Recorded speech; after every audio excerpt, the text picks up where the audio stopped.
Coach Mike McConathy, whose Demons are at home Wednesday evening against Incarnate Word, resuming after a break over the weekend.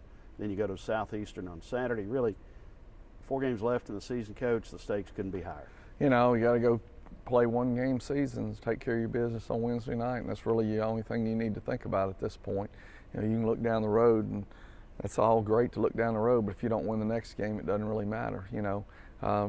A week ago, we were sitting here feeling real good about where we're at, and this week we're feeling we're about in the same shape.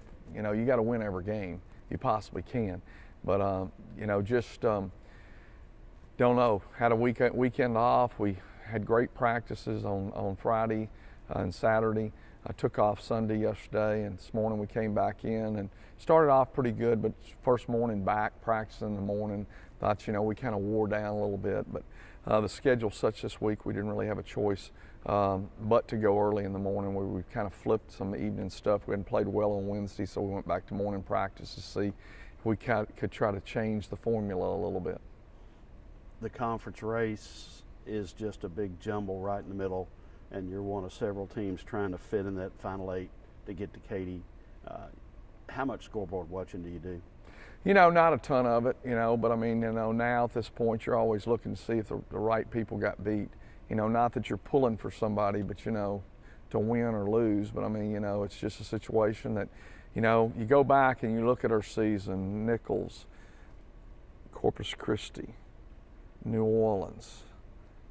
I wouldn't say that those 3 games really stand out in my mind of letting get away that we shouldn't have let it get away. Lamar, who's playing really the best basketball of the year for them. I mean, we're 15 down, come back, take a 3-point lead, in the last 2 minutes lose the ball game. Actually, the last minute. So pretty much a struggle, and you go back and you look at the poor effort on Wednesday night against the Houston Baptist team that played extremely well. We played so many close games, it just kind of is one of those deals, I mean, a lot of people say, well, how does that happen? Well, I've asked a football coach that question, Coach Laird. I said, have you ever had a situation where you have great preparation and then warm up everything, you go out on the field? He said, seen it, Coach. Ask Coach Barbier, baseball. You ask other sports because you're trying to figure out if you're different. And the reality is that we're all working with the same young men or women, and there's going to be times when we don't have everything lined up. No matter how great our preparation is, something could go awry. And in today's world, it could be because they looked at their phone and something messed them up. So, disheartened by that, but I am encouraged by the practices this weekend and the attitude of which the guys had. And this morning, coaches look at practices and said, did we win? And, I didn't feel good about our getting a win today, but Coach Moore said, Coach, it really wasn't that bad. He said, we did some really good things early. So it just kind of balanced out. But I go back to the fact of, it's a long year, and our practice probably was a little long today. For Wednesday night's game, Incarnate Word, a freshman-filled team that has played very competitively despite its youth much this conference season, but just hadn't gotten over the hump. Yeah, they're very well coached. Shoot the ball from free throw 80% plus. Unbelievable. Coach does a fantastic job. They're going to be 5 out, which kind of concerns me because if you go back to the Houston Baptist game, they were smaller.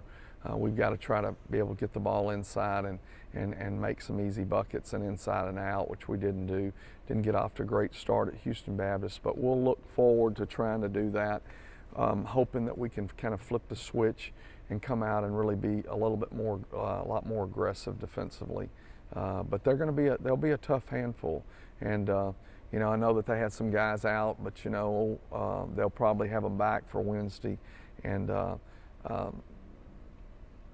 they do some good things because they spread the ball floor and they play basketball. You've got to look some back screens, some flares, and different things like that, ball screens. A little bit different team than the past because they did do about 80 ball screens whenever they played in the past. Not as many, but still there's some there. Ishmael Lane is on a terrific run. 2 more home games left for him. what can you tell people who haven't seen Ish play? I suggest you come out and see him, because I don't know, William Mosley was a great player and blocked a lot of shots, but Ish scores and rebounds. And it wasn't that William didn't. William just was a defensive player, and it wasn't that wasn't his deal. He loved to block shots, and he loved to defend. And our players loved him to be back there because they would funnel him to him. But Ish just has kind of taken a, I got to go get it done mentality. And that's the mentality you want everybody to figure out. I'm hoping that some of these kids that played with him will see that and will be able to move forward and decide, look, it's on me. It's on me, I got to do it. Now, I'll tell you this, Malik McTwire has really played some really good basketball. So, just come out and see him play, because, he's a real joy. He's a prince of a young man. He's great family. A lot of people talk about they love their kids, but you see the love of that family toward Ish, and it's really a special deal. So he's had a great career here, and we'd love to finish up on a positive note for him.